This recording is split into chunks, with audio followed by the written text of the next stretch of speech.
Hey, welcome. I am your brother OJ Kenyatte Johnson, and this is the Black Moor. Hey, thank you for tuning in today.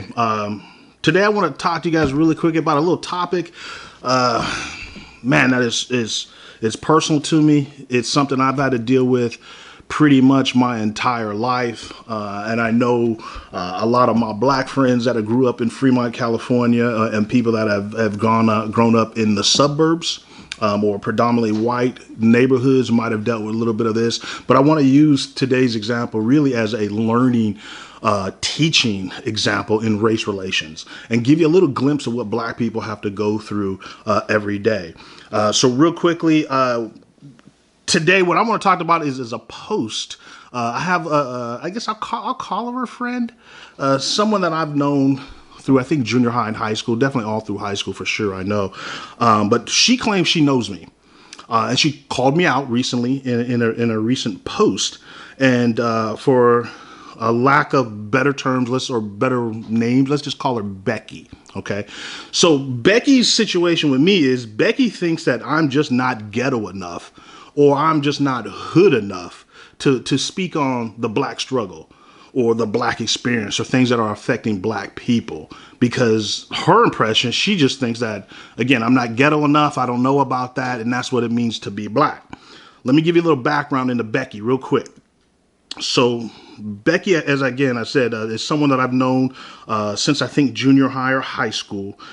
Becky identifies herself as a Mexican woman who is in a interracial relationship, a marriage with a white man. Okay, that's a little background in her. Now, she's one of these people that believes, she just refuses to say anything about Black Lives Matter or any positivity about Black Lives Matter because her approach is all lives matter, right? And if all lives matter, then why do we have to say Black Lives Matter? She also, from previous posts, and if you're looking at this, Becky, this is why you got deleted. In the post previous, she didn't know why I deleted her. Let me tell you why I deleted you. In the previous post, Becky, you're the person that said that this is before even the protest even started. This is before coronavirus, all that. She stated black people are the most complaining people, the most crybabiest people on the planet. That all people have known struggle and injustice in time and in the world, and black people should just shut up because we have nothing to complain about. We don't know what we're talking about. We're just complaining. We're just crybabies. That's what got you deleted, Becky. You didn't know. That's why. Okay, so let me talk a little bit about this since Becky doesn't. Let me actually read her quote to you real quick, and I'm excited to get some of your feedback. And definitely anybody that grew up in Fremont or lived in Fremont, I want to hear your feedback as well. So let me read this verbatim. I'm not even going to read the whole quote. I'm not going to read the whole diatribe. I'm going to just read a little piece of it, okay? So let's go with... So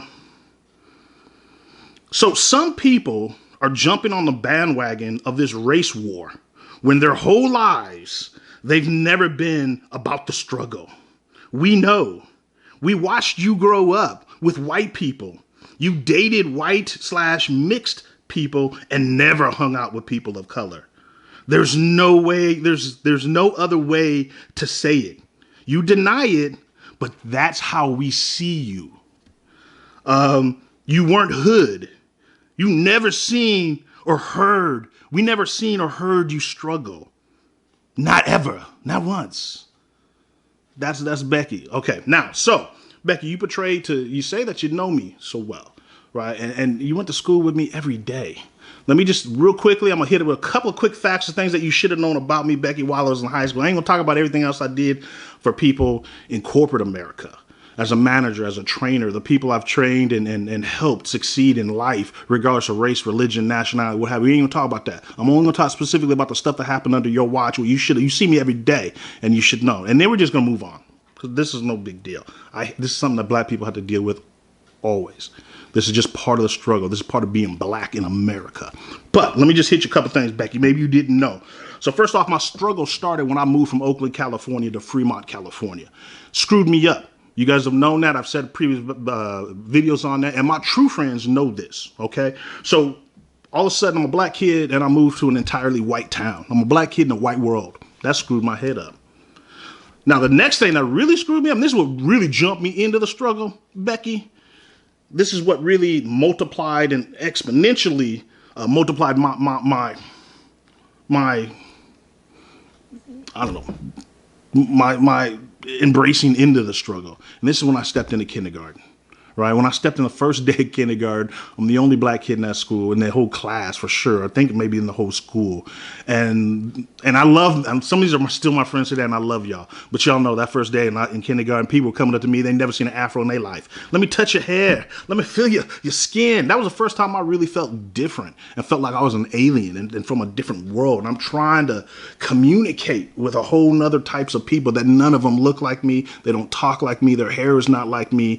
They don't eat like stuff I ate. They don't dress like I do. And I'm trying to assimilate with these people, right?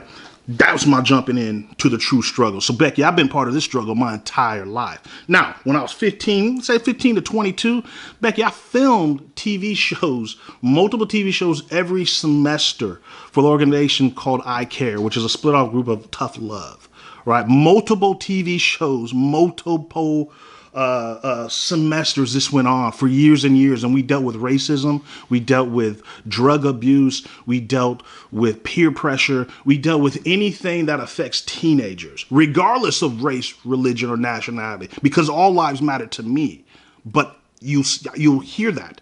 You'll see it in my example and what I do. My actions prove that all lives matter to me because I'm here trying to help everyone, including black people as well.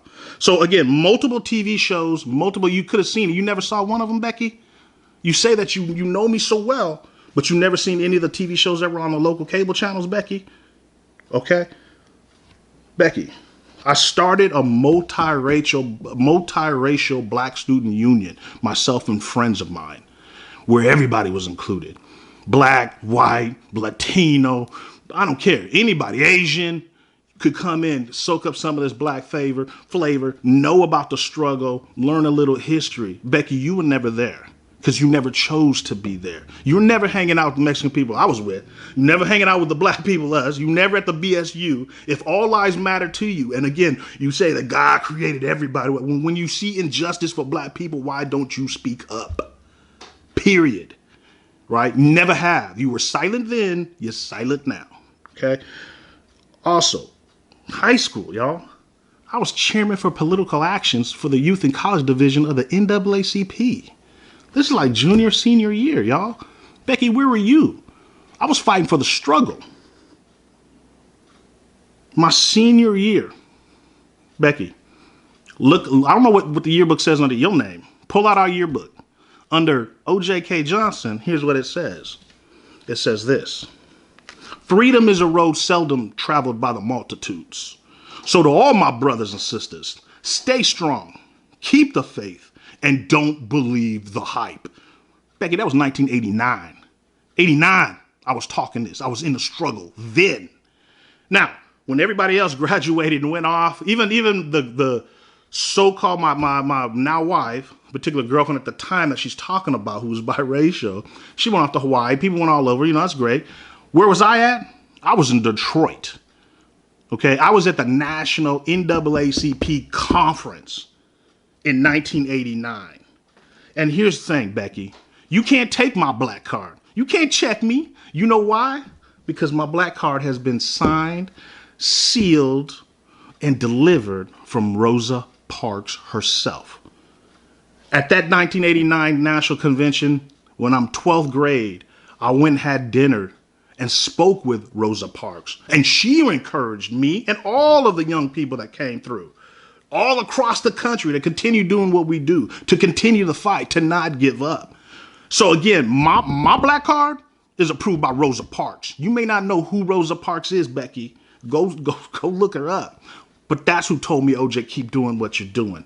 Now, enough of Becky. I don't even talk about Becky no more because it doesn't matter. There's too many other Beckys. It's loaded with people my whole life. People trying to tell you, if you're not ghetto, right? If you're not ghetto fabulous, you're not being black. We'll talk about that. But let's talk about this teaching lesson. This is a teaching moment, right? And here's what the teaching moment is. How well do you really know the people that you go to school with? Your coworkers, maybe your employees, right? The congregation in your church. You pass tithes together, you pass money, pass the offering, but do you really know that black or brown person? Do you really know the struggle that they're going through, what they're having to deal with, what their life is like growing up, or what they have to deal with every single day? Listen, Becky claims to know me. She says, we all know you. You can't deny it. But she never knew that I've been in a struggle. She never knew that I did any of these things because she was never there. She never tried. She never cared. And here's the thing. There's so many other people out there in the same situation. People see black people from afar and think they need to dictate to how we should speak up about injustice, how we should act, where we should act, and when we should act. Do you really know your neighbors? Have you really got to know them? Or is it just some superficial level like Becky? Becky ain't never been in my home. She don't know about my family. She don't know about the struggle. All right. Now, to the youth, here's who I really want to talk to all the youth. Black youth, brown youth, regardless of race, religion, nationality, color, what have you. Listen, you got to fight this ideology and this negative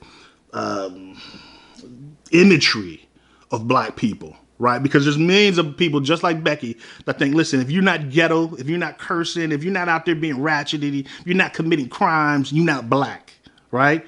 She thinks that I had no police brutality. I never had any issues in my life because I grew up in the suburbs.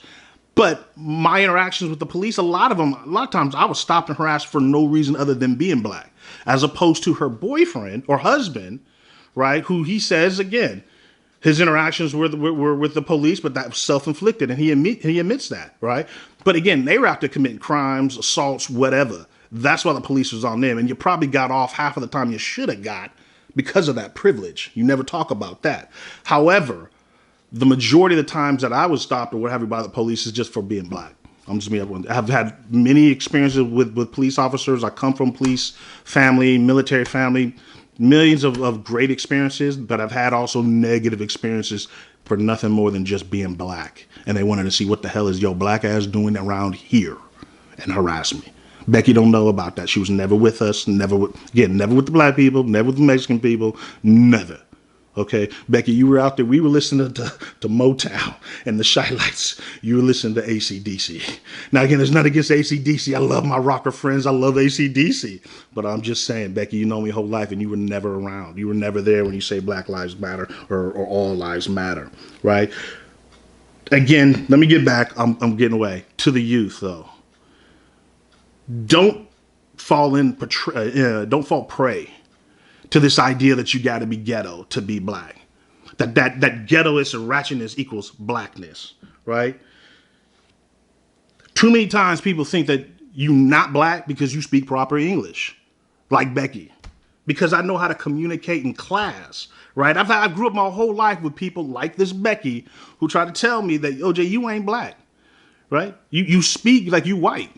You're an Oreo, right? Meaning you black on the outside, you're white on the inside. That's BS. And if I punched out a dude that said that to me, then what? I get suspended and I look like the thug. But again, this is what we're dealing with. And again, if she's a teacher, if she's somebody's boss, but she thinks that's what blackness is ghettoness, ratchetness. Let me ask you, hey, it's okay to have good grades. I told my daughter this. How many of y'all, now we do this as black people as well. We can't feed into this, but I don't care if it's from Becky or if it's from Aisha. Listen, if you have good grades and you're out there trying to study, do the right thing, you're in college or trying to get to college, hey, push for them grades. They will try to make you believe because you get A's, because you get good grades, that has to do with not being black or trying to be white or trying to be somebody else. Don't fall into that. It's 2020. We're not going for that. I don't care if Becky, that's her perspective of what blackness is. Don't fall for that, right? My light-skinned brothers and sisters. Let me just say this, because I had a conversation with my nephew the other day, very light-skinned. I'm not going to get all into it. We didn't even get in a deep conversation. But listen, don't let somebody tell you that you too light-skinned and you shouldn't talk or speak on the black experience, right? If you feel that and you down with it, speak on it. Right? Huey P. Newton was a light-skinned brother. Bob Marley, light-skinned brother. Right? W.E. Du Bois, light-skinned brothers. Plenty of light-skinned. Do not let the Beckys or anybody else tell you in your heart that you can't speak out on the black experience because you light skinned. You're part of the family. Talk on it. Speak on it. We got a place for you here at the Blackmore. Also, if you grew up in the suburbs. Now, Ryan Clark from the ESPN, his son was just had a problem with this morning. Okay, this is an NFL star who's retired, who's now on ESPN, and his son, somebody made some racist comments to his black son, and he spoke out about it. And then some more little Becky's try to say, you grew up in the suburbs. You went to great school, affluent neighborhoods. What do you know about the black experience, about the black struggle? That's not their place to say. And let me tell you, if you grew up in the suburbs, and your parents are working hard, trying to have a better life for you, hey, we salute you. You part of the struggle with us. Speak up. Speak up if you feel it's right. Don't let somebody tell you just because you grew up in the suburbs that you ain't black enough and try to take your black card. Okay? We're not going for that. And lastly, real quickly, never let someone define your blackness. I don't care if you're blue black or Casper white. Don't let somebody else define your blackness. And don't let somebody define on when you should speak up on the struggles that are happening to people of color and black people worldwide. This is your duty to speak up. This is our time. This is a movement. Listen, people are waking up. It's like the Matrix, y'all. People are waking up. We're taking over. Listen, people are understanding the struggle now. We've been shouting for years, right? Becky, I've been yelling for years, but you never heard me. That's part of the problem. Because, Becky, you saw me every day, but you never really knew me. You never took the time to know me. You never took the time to know what was going on, what was my struggle. You think everything is happy and butterflies because I got two parents, I live in the suburbs? Becky, I wish it was that easy. I know it's that easy for black people on TV and what you see on the movies, but that ain't real life, y'all. Okay, I'm rambling. Let me just get that out there. I love y'all. Don't let somebody define your blackness. Don't let somebody else tell you when you can speak up, how you should speak up, or what have you. We're all in this together, and we need everybody, regardless of race, religion, nationality, what have you. We've got to fight injustice in all its forms. And if you say that all lives matter, then you got to include black lives in that all lives matter. And if you don't speak out, if your actions show that you don't care, then don't come at me. Then you really don't believe that black lives matter, right? I seen a post, I'll end it on this. I'm rambling. There's a post that says, if you have a problem with black lives, but you support blue lives, then it's just the black in the lives that you really mad about. What else can we say? All right, y'all. Think about the conversations we have around the water cooler. Do you really know your black and brown brothers in school, in church, people that you talk to? Are you really having meaningful conversations? 2020 is here. Let's have some meaningful conversations so we don't have this misconceptions like Becky. Much love, y'all. Peace.